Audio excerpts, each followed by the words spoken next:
Silêncio, né, cara? Bora lá, então, pessoal. Quem chegou, chegou. Quem não chegou, vai chegando. Bom dia a todas e todos. Sejam bem-vindas e bem-vindos à nossa Semana de Ciência e Tecnologia.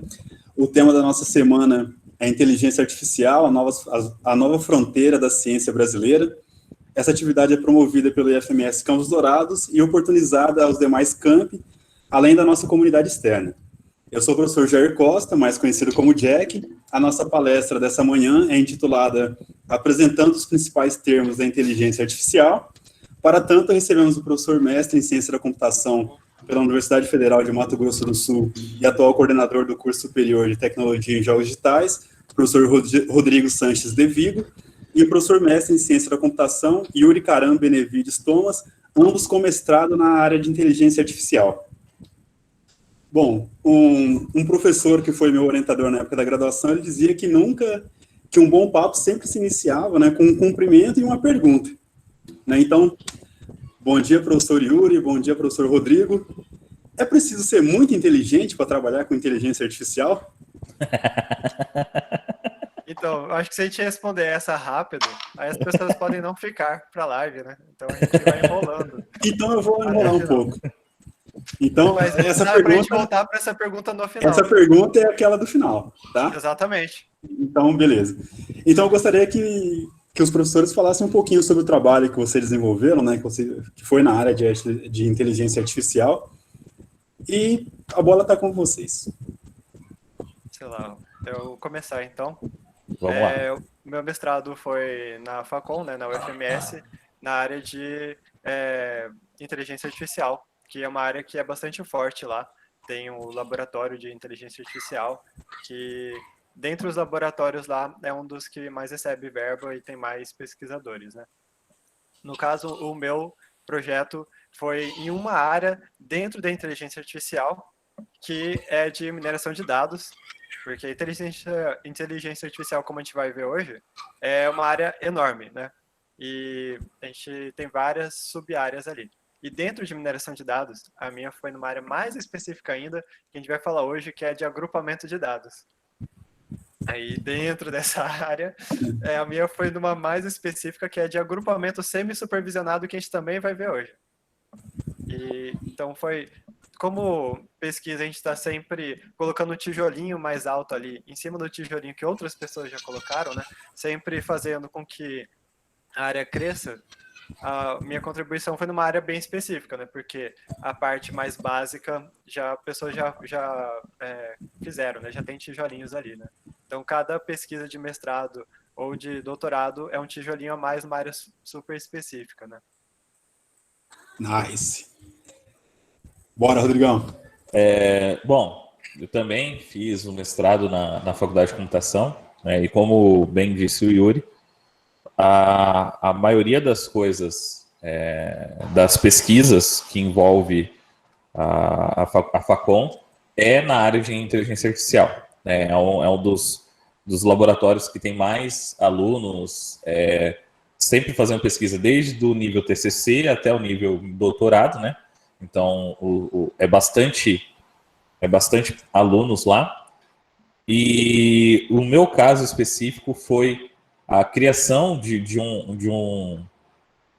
testes, na verdade, né, em cima de um conjunto de dados específicos. E a gente vai falar hoje sobre o que é classificação, o que é agrupamento, mas a ideia era classificar sons, né, de bovinos enquanto eles mastigavam, ou enquanto eles ruminavam, né, que é aquela atividade que ele acaba trazendo do segundo estômago parte da comida para o primeiro e refaz a mastigação, né, para a boca, né, traz para a boca, rumina e volta para o estômago.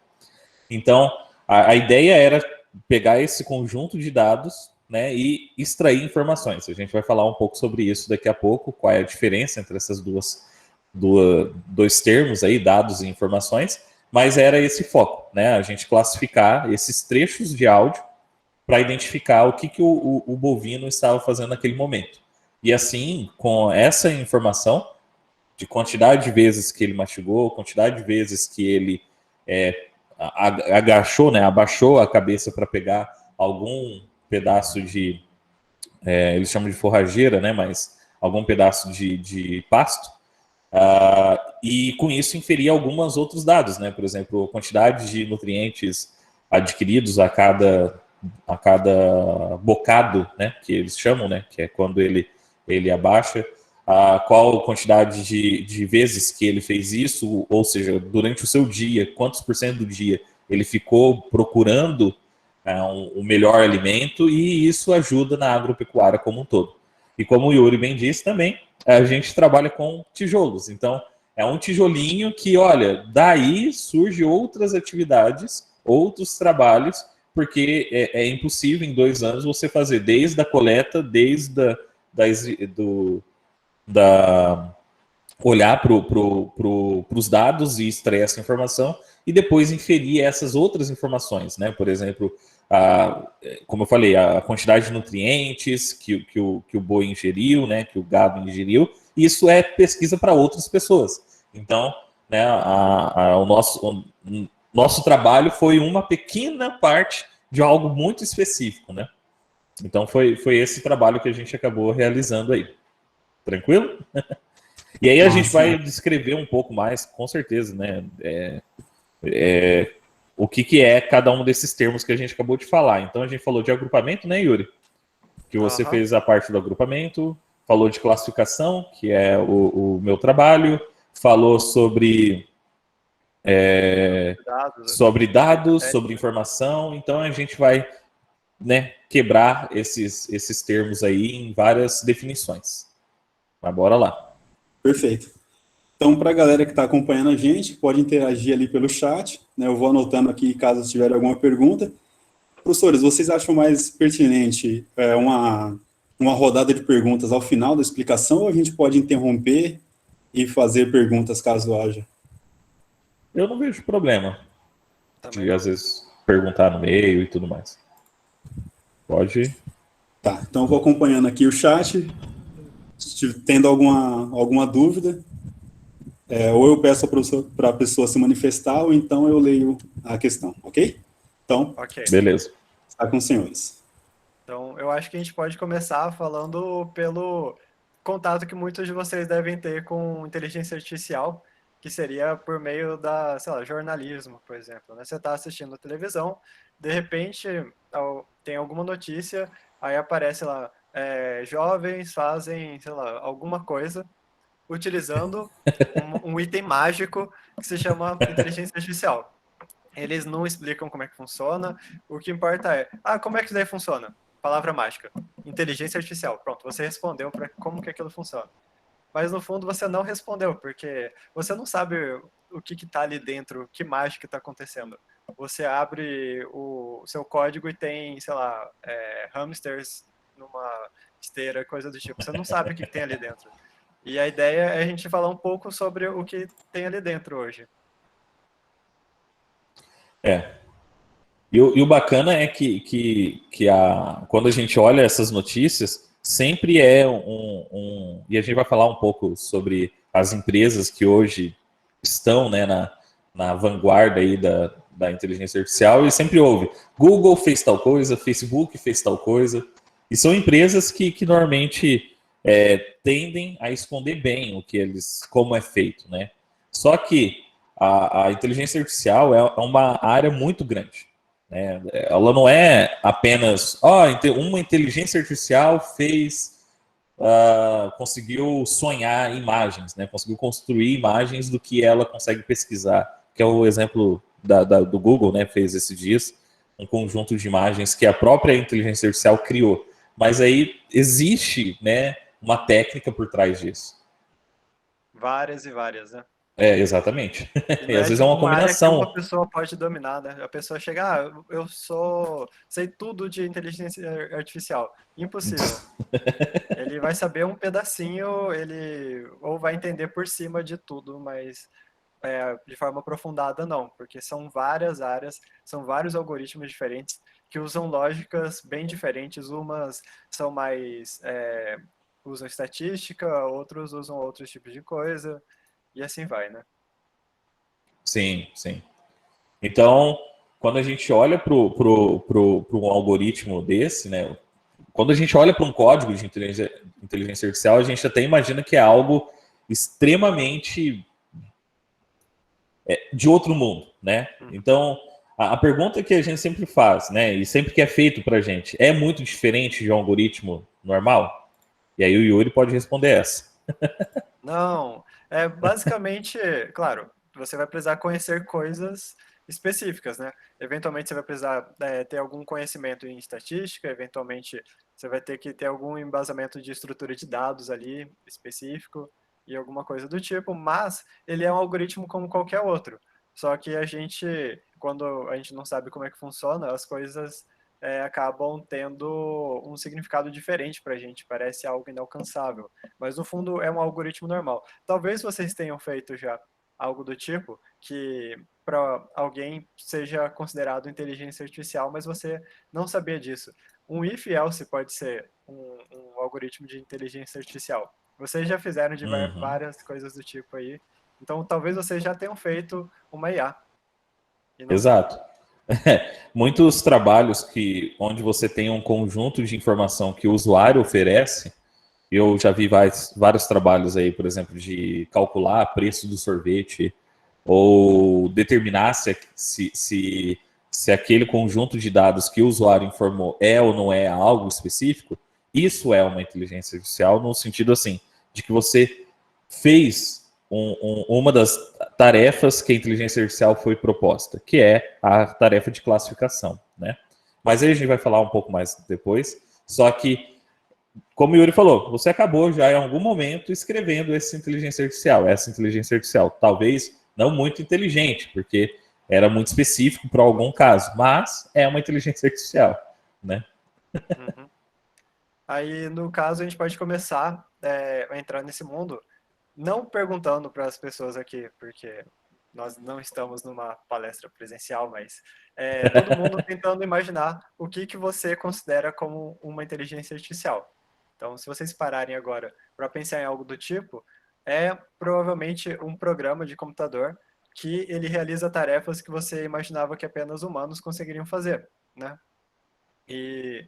Mas só que essa é uma definição que pode mudar ao longo do tempo, né? O que é uma tarefa que só humanos conseguem fazer? Se a gente voltasse um pouco no tempo, eventualmente a calculadora seria uma tarefa que apenas humanos, os cálculos, né, que apenas os humanos conseguiriam fazer. Então quer dizer que uma calculadora é uma inteligência artificial? Porque o nome computador que a gente tem é basicamente porque antigamente tinham pessoas que faziam computações, que eram computar, calcular. Então ele era o cara que era pago para fazer cálculos, né? Até a NASA tinham pessoas que a função delas era realizar cálculos. Sim. Então essa era uma tarefa especificamente humana. Então isso seria IA. Então uma calculadora é IA. Então é uma definição que ela é um pouco subjetiva e ela varia ao longo do tempo ali, né? Sim. Eu acho que tem um filme bacana para indicar, Estrelas Além do Tempo, né? Mostra exatamente esse departamento da NASA, onde as pessoas calculavam. Todo o engenheiro tinha lá uma ideia, a engenheira tinha uma ideia mirabolante e precisava fazer o cálculo se aquilo ia aguentar no espaço, aguentar a pressão, aguentar, enfim. E aí passava isso para um grupo de pessoas, e esse grupo de pessoas fazia esse cálculo. No filme retrata a troca de paradigma, de forma como calcular, né? Eles foram para o IBM, que foi um dos primeiros computadores aí a fazer o cálculo, né? Usar os computadores para fazer cálculo aeroespaciais, né? Da NASA. E aí também o filme mostra justamente isso, um grupo de mulheres que falam, quer substituir a gente? Não, a gente vai aprender a programar isso. E aí aprendeu e basicamente o filme é todo em cima, não só disso, né, mas da conquista da primeira órbita tripulada, né, primeira? É a primeira, né? Acho que foi a primeira órbita tripulada. Mas é um bom filme aí para poder assistir e ver isso acontecendo. Só que, como o Yuri falou, é uma forma muito genérica de declarar ou definir o que é essa inteligência artificial, né? falando, inteligência artificial, então, é qualquer coisa que o computador fazer uma tarefa que o humano faz. Mas o computador foi criado para isso, né? Então, é meio difícil falar, né? Que até a calculadora vai ser IA, será? Então, o que a gente não vai se ater hoje é exatamente em ficar procurando uma definição para vocês decorarem. Olha, se alguém perguntar o que que é, vocês falam essa frasezinha aqui, tatua no braço e pronto. A ideia Todo braço. é mostrar algumas dessas vertentes e mostrar para vocês meio que o vocabulário, tipo, algumas palavras-chave que vocês já devem ter ouvido falar, mas nós vamos explicar com mais detalhes o que que é cada uma dessas coisas, né? E uma Exato. dessas coisas importantes que vocês usam isso e vocês talvez usem até como sinônimos, mas são coisas diferentes e são a base de até algoritmos que não são de IA, né? Todo programa ele recebe uma informação, trabalha ela e dá algum resultado, né? E essa informação, no caso, nós estamos falando dos dados, né? Então, né, esses dados são muito importantes quando a gente está trabalhando com IA, porque até nós humanos utilizamos isso. Nós temos os nossos sentidos, nós recebemos informações, trabalhamos isso e geramos algum resultado a partir disso, né? Então, nós recebemos também coisas parecidas, né? O que é legal falar agora é que a gente tem uma grande diferença entre dado e informação. E, e, e dentro da área não, né, do conjunto de técnicas e estudos da inteligência artificial, tudo é baseado em dados que se transformam em informação, né? Tudo são conjunto de dados, são conjunto de alguma coisa, né? Normalmente, essa alguma coisa representa o mundo real, seja de forma numérica ou de forma descritiva daquilo, e que a gente selecionando esse conjunto, né, ou um subconjunto dessas infinitas variáveis para representar, por exemplo, a minha caneca, eu posso descrever ela com diversas formas. Eu posso descrever ela com altura, largura, Que seriam os atributos, né? exatamente, capacidade. Mas quando eu só olho a capacidade, várias coisas têm capacidade. Agora, para eu determinar se ela é uma caneca ou não, eu preciso ter esse conjunto de dados, né? E diversos outros dados, para que eu possa determinar se algo é uma caneca ou não. E quando eu determino se isso é algo ou não uma caneca, eu estou gerando uma informação baseado nesses dados, né? E a gente vai ver alguns exemplos que a gente pode usar, que a gente pode dizer, né? Um deles é isso, por exemplo, determinar se algo é uma caneca ou não, né?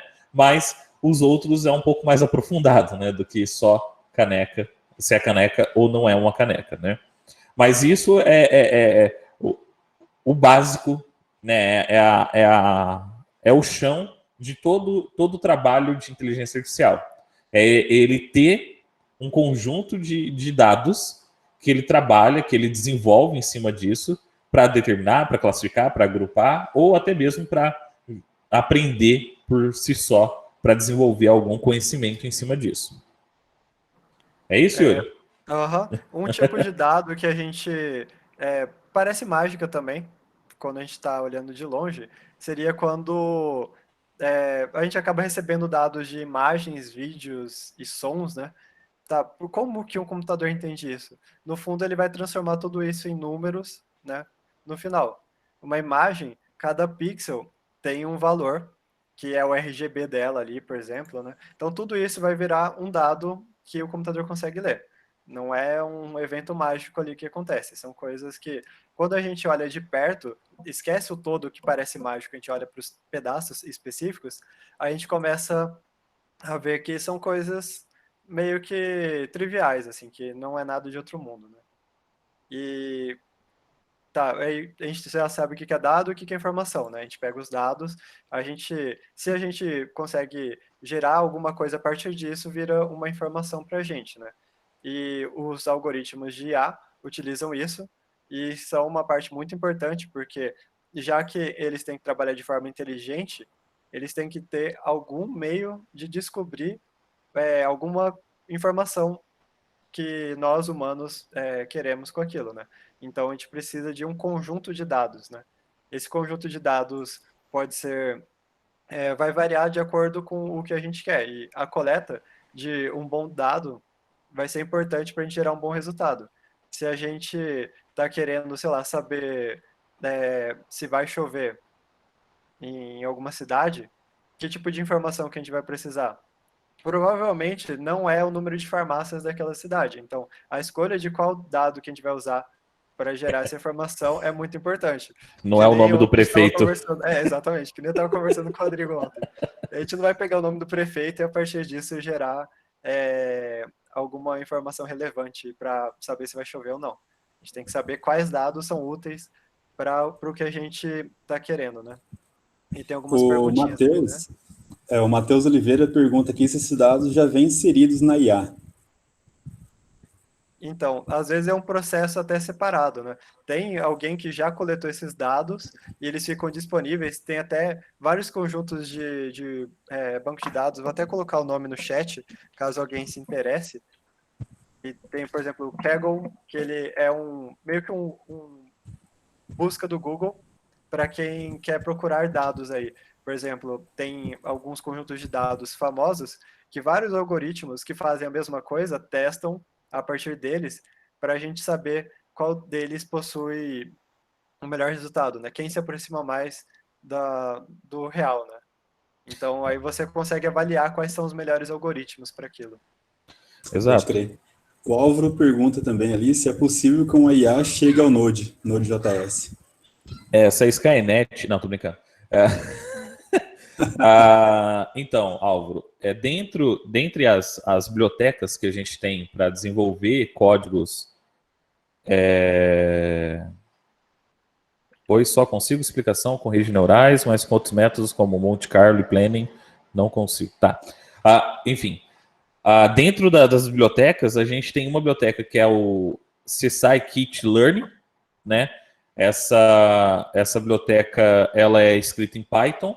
E aí tem um wrapper, que a gente chama que é um envelope para Node. Ou seja, no final você vai estar usando Python, mas você vai estar escrevendo em JavaScript, né? Então, se você quiser, tem um link aqui que você pode escrever em JavaScript, né? Então, esse GitHub aqui do Burkostia é um GitHub que tem um projeto que você pode escrever em JavaScript, só que no fundo ele vai usar a biblioteca em Python. Eu ainda não encontrei nenhuma biblioteca JavaScript tão completa como a Scikit-Learn, né, o Kit-Learn aqui, porque ela é muito utilizada em papers na área de IA. Porque Python foi pensado como uma linguagem para ser científica e no JavaScript não, né? Então a gente tem essas brigas internas aí entre as linguagens de programação, mas o legal é que esse repositório aí do GitHub, ele permite você fazer isso, tá? Mas a gente já vai chegar lá nos algoritmos, tá, pessoal? Não falar dos algoritmos, mas chegar lá nas bibliotecas, tá? É que o Álvaro já chegou na voadora aqui. Assim, mas só dando um adendo, se você sabe JavaScript, o Python não é uma linguagem tão difícil de você aprender, ela é bem amigável e é recomendável que se você for para IA, você trabalhe utilize com ela. Exatamente. Já tem todo um arcabouço de bibliotecas que a gente vai comentar, se possível, a respeito delas ainda hoje. Exato. Python é show. Peraí, deixa eu ver quem que é esse Álvaro.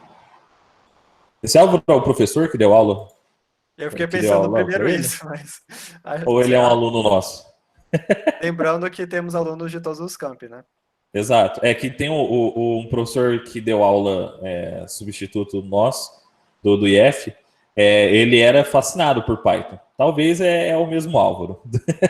Ele levou até uns alunos pra gente.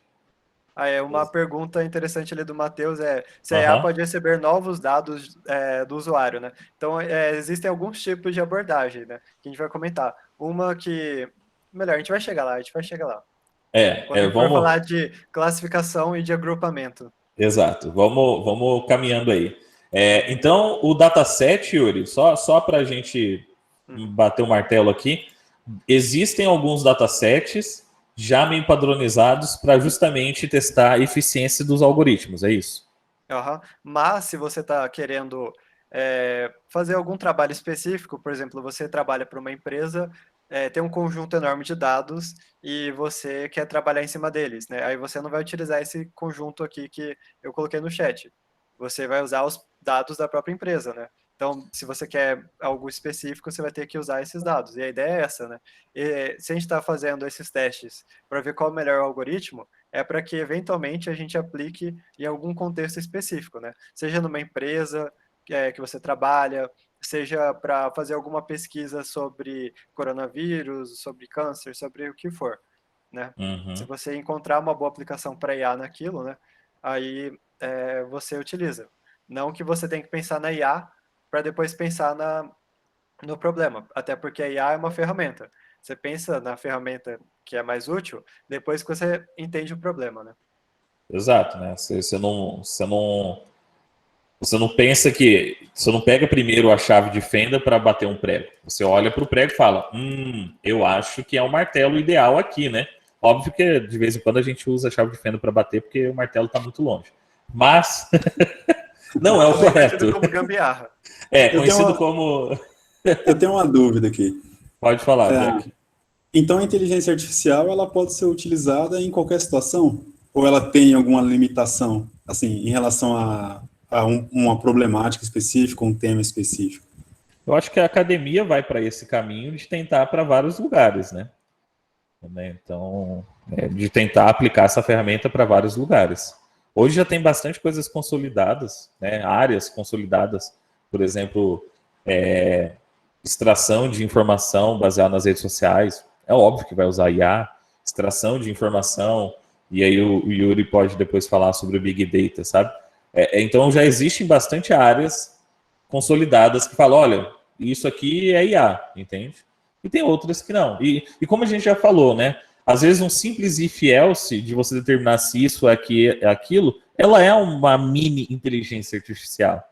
Porque você está tratando aqueles dados e às vezes, obviamente, que o tratar esses dados não é você fazer um if else gigantesco com vários casos ou todos os casos que você imagina, mas sim você conseguir transformar esse if else de uma forma tão genérica que, baseado na entrada, ele consegue transformar aquilo numa resposta que você quer, entende? E a E isso ideia é é o não desafio. complicar, né? A ideia é Exato. não complicar o problema. A IA não está lá para ser um empecilho. Você tem que pensá-la como uma ferramenta para te auxiliar, né? Então, se você vai Exato. fazer algo simples, um escopo pequeno, você não vai pensar numa IA gigantesca e ficar 6 meses fazendo, sendo que, sei lá, você só queria uma resposta que, se você fizesse, às vezes, até no Excel, você terminaria em 2 horas, sabe? Isso é verdade. Entendi. Bom, mas, e como o Yuri bem falou, como o IA é a ferramenta, a qualidade da coleta de dados é imprescindível. Assim, então, você entender o problema e coletar esses dados de maneira que eles não estarão sujos, né, ou com ruídos, que a gente fala normalmente, você previne que tenha esses futuros problemas de complicações do seu produto, até ineficiência, né? E a gente vai chegar a alguns casos, falar alguns exemplos aqui que a ineficiência pode causar danos severos, né, nas pessoas envolvidas no processo. Assim. E por falar em dados ainda, eu lembrei de um caso que eram feitas pesquisas muito, que hoje em dia são totalmente controversas, mas no século passado, né? E uma delas que eu vi, o pessoal, sei lá, jogava crianças na água e, dependendo do comportamento que ela tinha, eles acompanhavam elas anos depois, né? Se elas conseguiam voltar, assim, nadando, coisas do tipo, é, determinavam se ela seria bem sucedida ou não, né? Aí eles chegaram numa resposta meio qualquer, porque, sei lá, que sentido faz? Você tá pegando um dado aleatório que não tem nada a ver. Aí depois descobriram que, na verdade, o sucesso delas na carreira era determinado não por qualquer coisa que eles tinham testado, mas pela renda da família, né? Que é uma informação muito mais útil aí, né? Desigualdade. Então que com isso, muita criança passou um perrengue, então... Mas o que importa é você tem que saber que tipo de informação é útil pro problema que você está tentando resolver, né?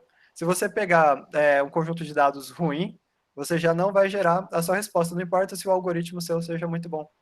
E também tem um caso parecido com esse nos Estados Unidos, em que alguns estados, né, que eles são bem independentes, utilizam IA para saber onde que eles vão fazer rondas, né? E por questões de racismo estrutural e coisas do tipo, aonde que eles iriam fazer mais rondas, né? De acordo com os dados, né, de acordo com os presos, eles acabavam fazendo mais rondas em bairros com maior quantidade de negros. Com isso, quem era o mais preso? Negros. E aí, o que acontecia com o algoritmo? Tem mais negros sendo presos. Então, temos que fazer mais ondas naquele lugar. E assim ia, né? Criou um ciclo. Exatamente. Então, você contaminou seus dados ali. Eu acho que você acabou de responder a pergunta do Luciano ali, ó, Luciano Stewart. Né? Alguns dados incorretos podem comprometer uma inteligência artificial? Sim. É uma coisa muito provável. É um dos problemas que tem, que sempre que sai artigo, essas coisas, tenta resolver, né? Fala, olha, tá poluído, tá com ruído, os dados estão incorretos, ou os dados não fazem nenhum sentido para aquele caso, entende? Para aquela... Não carrega informação para aquilo, entendeu? Não tem informação. E ele só está atrapalhando. Da mesma forma, né? Tomava uma decisão de ir para aquele bairro e fazer rondas lá, a ronda gerava um certo resultado, que era prisões, e essas prisões alimentava mais uma vez uma máquina de uma inteligência artificial para determinar que, olha, vamos continuar lá, tá dando resultado, né? Resultado. Prender pessoas aleatórias lá, né? Exatamente. Então, as outras áreas ficavam de boa, sem ronda. É absurdo. Mas é o caso do bebê jogado na água aí, né? Exatamente. Aí agora cara, que fora de contexto, né? Se pegar esse pedaço, professor então, do IFMS. Estamos aqui estamos na internet, estamos expostos, né? Exatamente. É cancelado. Amanhã eu sou cancelado. Mas também seria um dado incorreto daí, né? Ah, sim, mas aí já seria questão de fake news, né? Depende. Pega e distorce tudo. Porque se pegar só esse trecho, seria como falar do chamate, né? Mas enfim. Dale. Bora lá, bora, dale. Então, agora eu acho que a gente já meio que falou sobre dado e informação, né? Mas como a gente está entre ir para o próximo tema, eu acho que é um bom momento para a gente matar as dúvidas aí. Então tem uma dúvida do Matheus Oliveira. Ele pergunta se a inteligência artificial poderá receber dados novos do usuário. E daí o Leonardo, ele pergunta se vocês acham possível chegarmos na inteligência artificial geral em alguns anos. Uma singularidade, né? Então, para a primeira, a gente está chegando lá. Para a segunda, não. É algo muito complicado. Para contextos específicos, a gente ainda está apanhando, né? E a então gente não teremos uns Jarvis aí. Ainda. A gente tem o Morgan Freeman, né? Que é a IA que o Zuckerberg fez para casa dele, né? Com a voz do Morgan Freeman. Se você consegue fazer o Morgan Freeman gravar uma voz para a sua IA, você tá em outro patamar, tá ligado? Só que não é bem uma IA, talvez às vezes é só vozes pré-gravadas, né?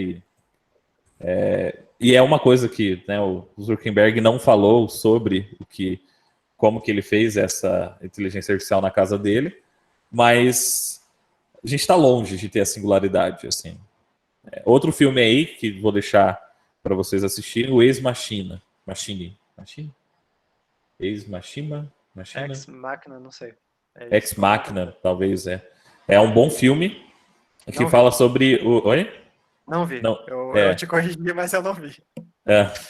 Fala bastante sobre o teste de Turing, que hoje também é um teste que não é tão certeiro assim para saber se uma IA chegou na singularidade ou não, né? Mas é um bom filme para a gente dar uma assistida aí depois. Sim. Então, agora eu acho que a gente pode começar para tentar responder aquela pergunta que a gente não respondeu, né? Que é começar a falar sobre uma área específica de IA, que seria Uhum. a mineração de dados, né? E a mineração de dados é uma área também enorme. Vamos ver, tem mais uma pergunta ali. Só respondendo rapidão, vocês acreditam que a IA consegue ser melhor aperfeiçoada na internet? Eu acredito que ela pode ser contaminada pela internet. Já aconteceram vários casos de Verdade. IAs que, por ler informações de mensagens de usuário, ela é contaminada pelas pessoas que ficam nesses ambientes aí, né? Twitter e outras coisas. E ela acaba. Teve até uma IA que virou nazista. Se você procurar na internet aí, você vai Da encontrar. Microsoft. É, Ela era Ela uma. acompanhava os twitters, né? Isso, E ela daí, como acompanhava tem os muita Twitter. violência nas redes sociais, então ela aprendeu a ser violenta, né? Assim, a grosso modo exatamente. dizendo. Mas agora Exato. indo para IA, para mineração de dados, né? Mineração de dados, basicamente, é quando a gente tenta procurar padrões nos dados, né? A gente tem alguma informação de uma empresa ou, sei lá, de alguma área de pesquisa nossa, seja em biologia, seja em qualquer área, porque qualquer área você está trabalhando com um conjunto de informações, né? Área da ciência, né? E muitas pessoas de outras áreas até aprendem a programar por causa disso, porque aí você consegue trabalhar melhor com os dados que você conseguiu coletar, né? E você pode usar a mineração de dados para isso. Então, como que você procura esses padrões, né? Seja por meio de associações, criação de grupos ali, de toda aquela informação que você coletou, você dividir em grupos específicos, né, que fazem sentido, que tem uma relação entre si, ou que você realiza classificações, né? Você vai meio que rotulando o que é cada coisa ali. Exato. E aí vem esse termo, né? Mineração de dados. Então, quando a gente olha o termo dados aí, a gente está, como é o que a gente falou antes, né? É uma transformação, ou seja, é uma mineração desse conjunto de dados que sozinhos não descrevem o completo. Então, o conjunto daqueles dados, né? Ou a seleção de um subconjunto desses dados, a gente consegue descrever algo ou minerar uma informação baseado naquilo, né? A gente consegue extrair informação. E essas informações, como já foi dito, né? Normalmente a gente pensa IA como é um chatbot, que aí já é outro caso, mas dentro do meio empresarial, isso é muito utilizado para justamente determinar se eu devo ou não devo construir uma matriz não, uma fábrica em uma cidade que está a 600 quilômetros da matriz da empresa. Ou se eu devo ou não devo fazer a rota, ou determinar a rota de Honda, como o Yuri falou. Então, esses dados, eles precisam ser minerados, né? E aí, como o Yuri, né, falou, de agrupamentos, de agrupar ou de classificar. E aí o Yuri vai continuar aí com os dois tipos que a gente tem. Sim. Então, a gente vai falar basicamente de classificação e agrupamento, né? E Uhum, para a gente entender isso melhor, a gente tem que ir para o contexto, né? Nós, humanos, já realizamos esse tipo de coisa naturalmente, né? Seja dar nome para cores, né? Que naturalmente elas são só variações ali do espectro de luz ali. E uhum. se a gente fosse dar um nome para cada cor, a gente teria um conjunto infinito quase de cores, né? Ou no mínimo milhões ali de cores diferentes. Mas nós classificamos em um conjunto de cores diferentes, a gente chama de vermelho, outros de amarelo e assim vai. Ou também as formas, as cores, a gente fala que um carro é sedã, ou ele é SUV, que ele é um hatch, a gente classifica tudo, né? Então, essa já é uma Isso. tarefa natural para nós. E por isso ela é uma tarefa interessante para nos ajudar a visualizar o que está acontecendo ali. A gente tem um conjunto enorme de dados, ou não, às vezes é só um conjunto que tem um tamanho razoável, mas se nós fizermos algumas etapas ali de agrupamentos, classificações, vai ficar mais fácil de visualizarmos algo, né? Então, com isso, a gente consegue interpretar melhor o que está ali, né? E uma dessas formas de fazer essa mineração de dados é o agrupamento, né? Então, a gente acaba agrupando, sejam pessoas que são usuários do Netflix, sejam produtos ou, sei lá, plantas, a gente acaba agrupando pela similaridade delas. Isso que o agrupamento faz. Aí ela utiliza aqueles atributos que a gente falou para isso. Por exemplo, tem um conjunto famoso de testes, né, de um conjunto de dados, um dataset, que se chama Iris, que ele serve para você agrupar, quer dizer, você pode também fazer classificação com esses dados, mas agrupamento de uma planta, uma flor chamada íris, e para isso você tem algumas informações para se trabalhar, para fazer esse processo. É o tamanho da pétala, a largura da pétala, a altura da sépala e a largura da sépala. Se eu não me engano, são essas as informações. E a partir disso, você tem que saber que tipo de íris que ela é, porque são vários, sei lá, eu acho que são 3 ou 4 tipos diferentes de íris. Só com essas informações que você recebe, você tem que saber qual tipo que é. Isso você pode fazer agrupamentos, e se ela é do mesmo tipo de íris, ela vai fazer parte do mesmo grupo, porque ela vai ter um tamanho de pétala e sépala semelhante. Similares. E é Semelhantes. assim que o agrupamento funciona, né? E ele é uma tarefa que não utiliza a informação prévia de rótulos, que a gente chama, né, para fazer esse processo. Ou seja, ele não recebe um conjunto de treinamento que tem lá várias plantas, né, de íris, e já com rótulozinho embaixo delas, falando, ó, isso daqui é uma íris setosa, isso daqui é uma íris não sei o quê. Você não tem informações para você treinar o seu olho, digamos assim, né, ou o algoritmo treinar a precisão dele. Você só agrupa de acordo com a similaridade. Então, no fundo, você vai estar fazendo uma função de distância ali, como se você estivesse calculando a distância de uma planta para outra. E se elas estão próximas, utilizando esses atributos aí de tamanho, de pétalas, esse tipo de coisa, então elas são semelhantes. Se elas não estão próximas, então elas são diferentes, né? Ou mais diferentes do que aquelas que estão próximas, né?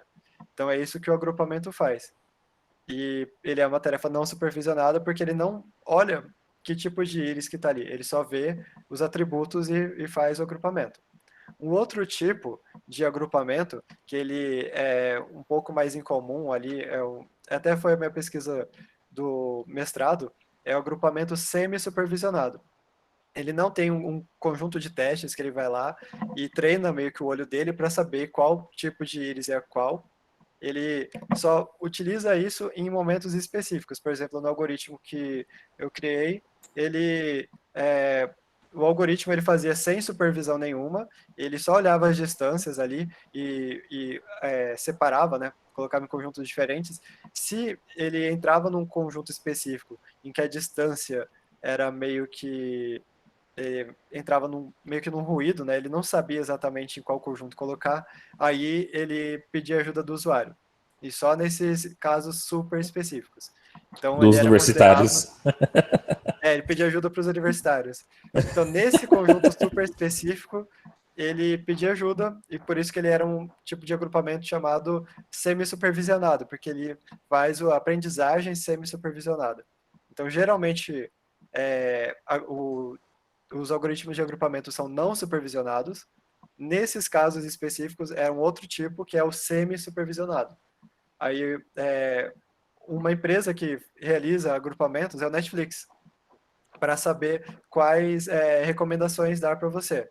Então, como que ele faz isso? Ele agrupa os usuários de acordo com os gostos deles, e se o gosto for semelhante, ele recomenda coisas que aquele grupo ali vai gostar. E pela pesquisa que eu vi, tem mais de 2.000 grupos diferentes de usuários que o Netflix conhece para saber o que recomendar para você, né? E isso é muito utilizado dentro da área de marketing. A gente chama isso de persona, né? Sim, Na exatamente. hora de você criar uma campanha publicitária, por exemplo, você acaba criando a persona, e não só dentro do marketing, mas até mesmo dentro de criação de produtos de internet, de aplicativos, você acaba fazendo, você faz um trabalho de coleta de dados, de pesquisa na rua, de falar, olha, como você acha que um aplicativo deveria ser e tal, e depois você acaba criando personas para isso, para determinar a forma como você vai apresentar essa campanha publicitária ou até mesmo o aplicativo. Isso é um exemplo, né? O Netflix faz isso, tipo a Magalu, exatamente. Na verdade, todas essas lojas que tem, eu acho que você está procurando isso, possui por trás um certo agrupamento do seu comportamento, né? E ele agrupa os usuários que têm o mesmo tipo de comportamento e oferece os Propaganda do mesmos YouTube, né? propaganda do YouTube, exato. A gente estava até zoando que eu falei, eu recebo diversas vezes propaganda de trader, sendo que eu não sou trader. Se eu tentar ser trader, eu acho que eu vou perder minha dignidade lá, tipo um jogo de azar, tá ligado? E aí e faz aquelas propagandas de curso de trader. Pro Yuri já é um negócio diferente. O Yuri é outro patamar, já é rico, né? Então ele não precisa de trader, ele já recebe propaganda de mansão que está vendendo lá no Rio de Janeiro. Então é um pouco Dubai, diferente. né? Dubai, exatamente. Dubai. Palm Springs, né? Aquela. A ilha, né? Aquela praia em forma de palmeira. Isso. Ele recebe para comprar lá. Então eu já estou no nível mais baixo, então eu recebo esses cursos. Que é o curso que ele fez, né? Então, pessoal, se inscreve aqui. Não, tô brincando. Tem uma pergunta do Jaime, que eu acho que esse é um momento pertinente para a gente falar, né?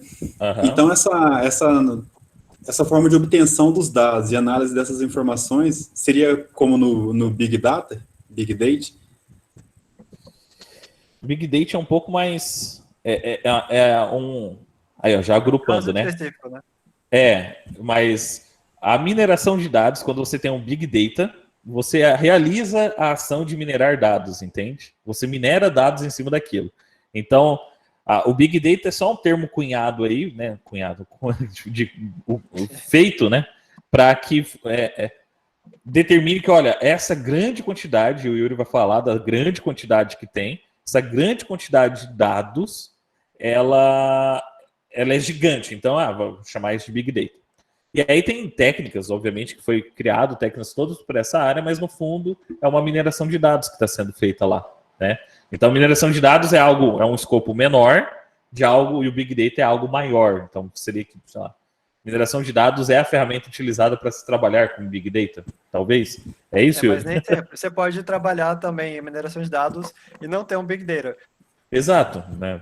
Está sendo uma live sobre um outro termo chamado buzzwords, que são aquelas palavrinhas que estão na moda e as pessoas gostam de usar. Então, por que Exato. inventaram o termo Big Data? Às vezes alguém inventou porque realmente seria útil para ele. Mas por que as pessoas usam? É porque atrai, né? Tipo, você fala, nossa, Big Data, você joga todas elas numa frase, a pessoa já vai começar a achar que você ganhou o Nobel de alguma coisa. Né? E Você por começa a falar em colocar palavras Big Data, lindas, né? mineração de dados, e daí você coloca aprendizagem de máquina ali, pronto. A pessoa já te contrata, parabéns. Aí você Coloca isso no seu coloca LinkedIn e já era. empresa, não é usina, não é empresa 4.0, né? Indústria Exatamente. 4.0, aí acabou. A indústria Exato. 5.0, acabou. Sim. Agora tem educação também, 4.0. E o cunhado que você disse, Rodrigo, anteriormente, né? É interessante a palavra cunhado, que vem da cunha, né? Que é para colocar no cabo da enxada, Exato. que é inserir, né? Então o cunhado, Exato. aquele parente que não é parente, ele foi inserido na família, né? Jack Olha que também é loucura, né? cultura. Olha o chamate. Agregado. Olha o chamate. É o agregado. Isso. Tem uma pergunta do Luciano, né? Como são escolhidas as inteligências artificiais que fazem parte de uma rede neural?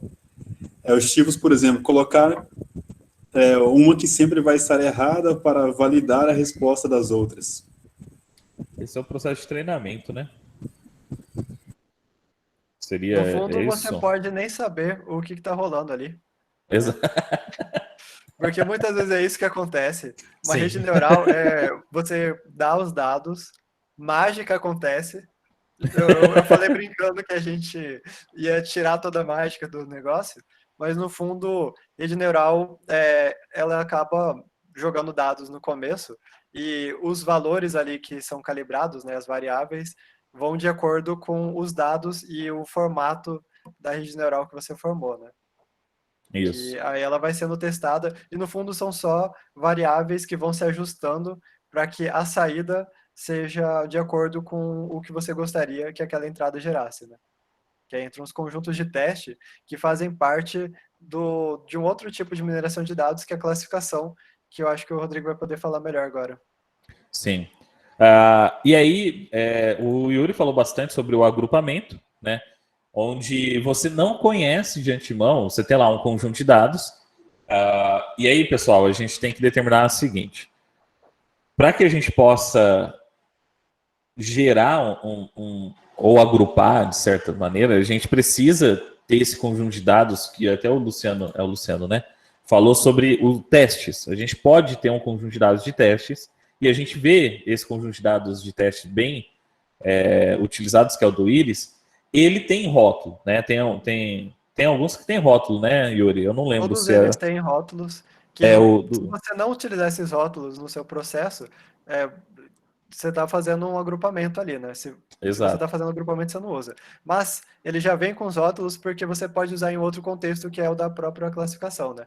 Exato. Você falou do conjunto de teste, mas eu não sei se o povo entende o que a gente está falando, que é um conjunto de teste ali, né? Depois depois a gente pode falar sobre isso. Mas, no fundo, a classificação é você ter o conjunto de dados, e esse conjunto de dados você já tem o rótulo daqueles dados.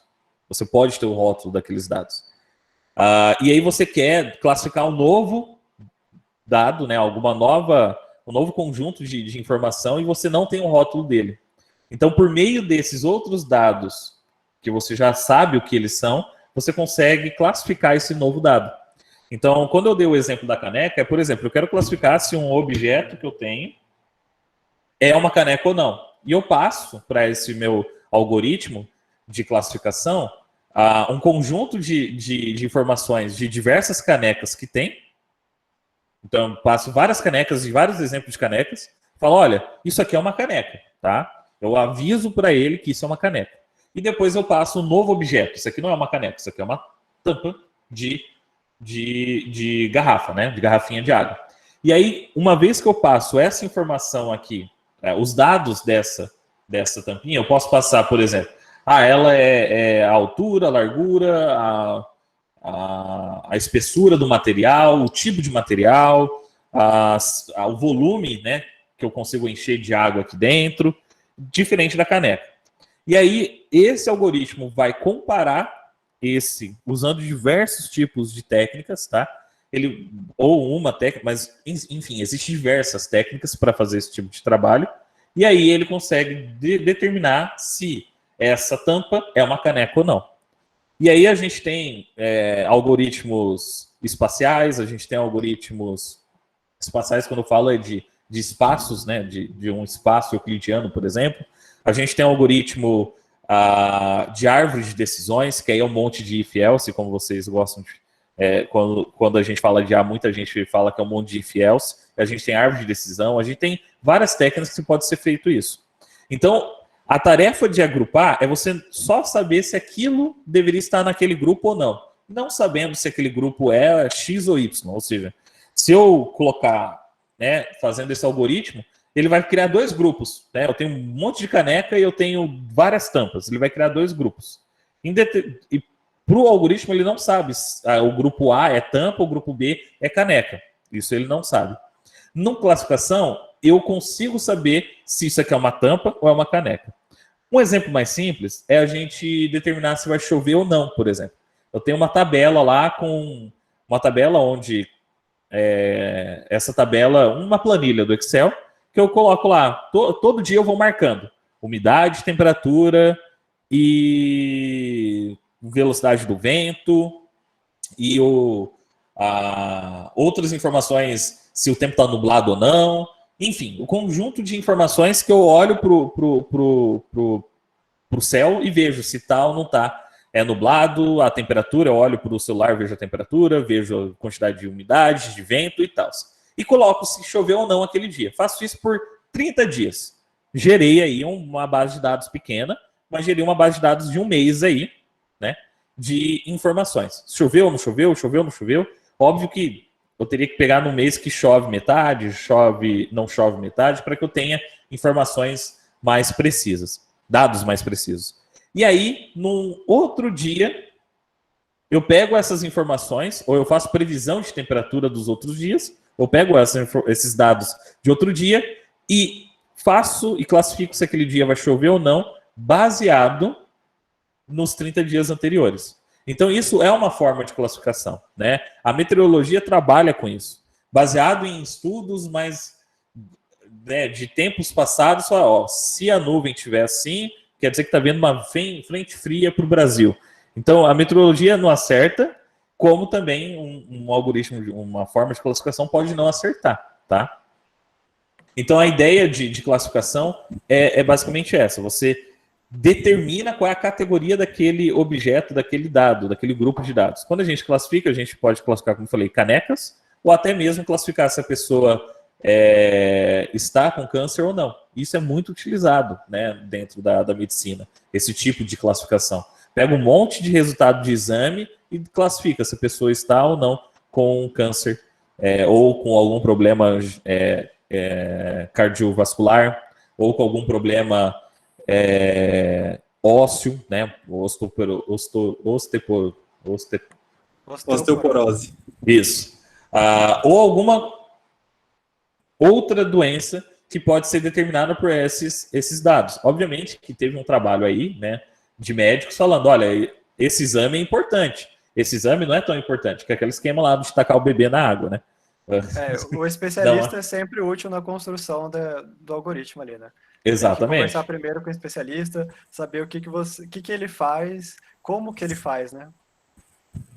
Exatamente. Tem uma pergunta do Álvaro ali no chat, que se vocês responderem, eu acho que vai dar ruim, Mas é muito massa. Mas Vamos ele lá. vai fazer a pergunta. Eu vou fazer, claro. Eu sempre tive essa dúvida. Se eu desenvolvesse uma inteligência artificial que conseguisse invadir sistemas discretamente em PCs de outros usuários, esse sistema para acessar outro sistema remotamente, como um site para sobrecarregar o servidor, assim fazendo cair ou aproveitando a oportunidade para hackeá-lo. Seria possível? Acho que não cabe responder, não. Eu só digo uma coisa, tudo que ele falou ali Mas é muito massa. não necessariamente precisa de algo que a gente comumente chama de IA. Uhum. Porque IA é um conceito, claro, é um conceito bem aberto, que nem a gente falou, mas no fundo, tudo isso daí que ele está falando é de uma outra área, né? Mas aí é bom a gente. Ele complementou ali para minerar bitcoins, né? Que seria Só que, por exemplo, mineração de Bitcoin já é um outro patamar que não envolve muito inteligência artificial, já é outro grupo de coisas, né, que acontece, que não é IA, né? A mineração de Bitcoin é matemática, basicamente. É um algoritmo lá para ficar gerando número aleatório. Então é probabilidade, é estatística, envolve isso, né? Então é mais ou menos por aí. Eu acho que tem tipo uma botnet. Isso, a galera se manifestou ali no chat, né? O Leonardo, um pouco aí rapidão, tô anotando aqui para vocês explicarem como isso funcionaria, né? Aí o Luciano, que é tipo uma botnet, e o João Felipe, né, que é IA para opções binárias e mercado de ações. Qual era o nome dela, Yuri, que fazia? Era irmã do Max, eu não lembro o nome dela. Não sei, mas lá no laboratório de IA da UFMS tinha uma pesquisa sobre a criação de uma IA, né, por meio de aprendizagem de máquina para compras, né, e venda de ações. É a Nayara. Acho que era a Nayara. Ela trabalhava com isso. Ela mexia justamente com a criação, a previsão se uma ação ia subir ou descer para realizar essas ações, essas operações na bolsa de valores, sabe? Então ela determinava se um ativo ia subir ou descer baseado no comportamento passado daquele ativo, e isso já é feito por humanos, né? A gente observa quando pelos traders, eles observam a subida ou a descida da informação, e aí, baseado nisso, ele vende ou compra aquele ativo, né? Então tem dois tipos de IA desse jeito. Tem uma que ele faz apenas dá um conselho para você, olha, eu recomendo que você faça isso, né? E tem outras que eles fazem tudo sozinho, né? São meio que uns bots, né? Sim. Eu digo uma IA que estudasse o comportamento do usuário para assim usar suas ações. Eita. Acho que seria um coach, né? Um coach de investimento. Seria É, nessa ideia, né? De ver o que o cara tem interesse, né? O que o usuário tem interesse e orientar ele aos melhores investimentos. Acho que é essa a proposta do Álvaro, pelo menos no meu Então, entendimento. tem umas assim, eu só não vou lembrar de qual empresa ou qual o nome da IA, mas tem umas de aconselhamentos e que eles usam bastante IA para isso, né? Mas eu não tenho tanto conhecimento sobre esse mundo aí das ações. Já o João Felipe, que fez o comentário, é a área dele ali. ele é trader. Ele é trader. Ele é É o trader. apostador, né? Apostador, resumindo. Ele é. Ele é o tiozinho da raspadinha da lotérica, tá ligado? Exatamente. Mas um exemplo de IA, já que a gente está meio que nas últimas, que é bem simples, que eu lembro até que o meu professor de IA, o Takashi, ele falou lá nas primeiras aulas que era uma que, segundo ele fazia, era o comportamento dele, né, para saber se ele iria para um evento ou não, né? Então, tinha a questão do qualis, do evento lá e tudo mais. Tinha também se teria, como que é mesmo? Comida, né? É coffee break. Coffee break. Então, ele fazia vários if-elses. Então, tem coffee break? Não. Aí ele não ia. Então, aí ele já estava fazendo meio que uma classificação. Essa é o que a gente chama de árvore de decisões, né? Aí, se tem coffee break, aí ele vai lá. Vai ter palestra de alguém importante da área? Não. Aí ele não ia. Aí, se vai ter coffee break e alguém importante da área, era o sim, sabe? Então, esse é um algoritmo de classificação que Sim. usa uma árvore de decisões. Porque se você for fazendo um if-else que leva para outro if-else, a gente acaba fazendo uma árvorezinha ali. A gente acaba criando aquele fluxograma padrão de meme, onde devo jogar ou não LOL. Aí tem sempre um. Ou devo jogar ou não alguma coisa. Aí sempre você está sozinho em casa? Sim. Então você joga. Você está com a sua família? Então não, você não joga, né? Tipo, é basicamente um fluxograma, né? Essa árvore de decisão. Tinha E sempre alguma do fazendo essas Sheldon perguntas. também, né? Tinha do Sheldon, né? Que ele fez em algum episódio um quadro negro gigantesco, cheio de if-elses ali, que levava ele para alguma decisão sobre amizade, eu acho. Mas eu não lembro agora. Depois a gente pode dar uma pesquisada. Cara, eu acho que o nosso tempo acabou, né, Yuri? Eu ia dizer Aham, isso. E daí, posso perguntar de novo, então? pode. O quê? Pode. Tem que ser muito inteligente para trabalhar com inteligência artificial? Acho que tem que ser dedicado, principalmente, né? Porque você vai ter Sim. que descobrir vários algoritmos que você não conhecia. Às vezes, alguma coisinha matemática ali, não pode ter medo. Parece um bicho-papão, mas não é. Vão ter diversos materiais para te auxiliar, mas no fundo você vai ter que fazer aquela arduosa tarefa de sentar a bunda na cadeira, ler, programar e fazer sua parte, né? Então, não é tanto questão de, nossa, eu sou um gênio, mas é questão de sentar a bunda na cadeira, estudar e pronto. Você consegue chegar lá. Exato. E também sair da área de conforto, né? Porque quando você trabalha com IA, você não vai. Você vai usar a computação como ferramenta para aquilo, né? A não ser que você melhore, como o Yuri fez, a melhoria de um algoritmo já existente, ou a melhoria, ou criou uma nova técnica ou de agrupamento, ou mudou uma pequena parte desse algoritmo já muito utilizado de agrupamento, você vai sair da sua área de conforto, né? Então a gente tem um projeto com a Embrapa, eu acredito que o plano de trabalho já está caminhando, né? Mas tem uma proposta da Embrapa de classificação de folhas. Então, o agricultor vai pegar a folha da espécie, classificação de folhas não, desculpa, classificação de doenças em folhas, né? Então ele vai pegar a folha da soja que está doente e ele não sabe qual é o tipo de doença que aquela folha tem, né? Ou seja, aquela plantação, né? Aquele conjunto de soja. E aí eles chamam aquilo de talho, que é um conjunto, é um grupo, né? Um agrupamento da soja.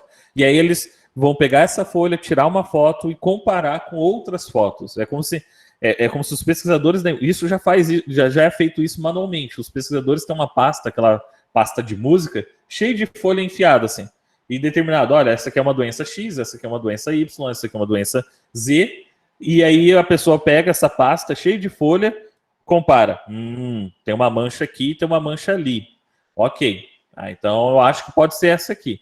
Aí pega outra folha, eu acho que pode ser, aí vai reduzindo o número de doenças. Aí reduziu, Claro, aí... ele não é leigo, né? Ele também é Exato, especialista, ele já viu isso, já exato. conhece o problema. E até para fazer o próprio algoritmo, a gente vai precisar do especialista, né?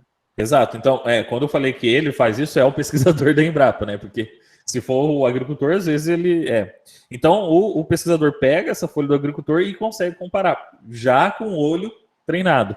Se a gente quiser fazer isso computacionalmente falando, a gente precisa sair da nossa área de conforto e entender o espectro do problema, né? Aonde que está o problema e como é feito. Obviamente que a gente não vai fazer uma graduação em biologia e nem um mestrado, doutorado em biologia.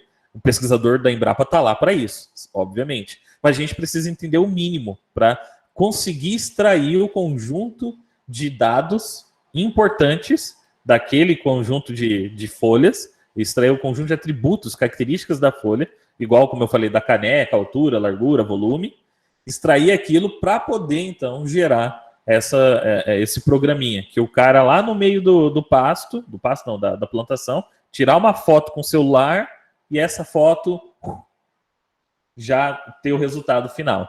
Um trabalho que foi feito com inteligência artificial também foi das moscas, né, Yuri? Lá na Embrapa de Campo Grande. Eu não sei se você chegou a ver esse trabalho. Não conheço Era, esse. era do Marcelo Henriques, do Marcelão.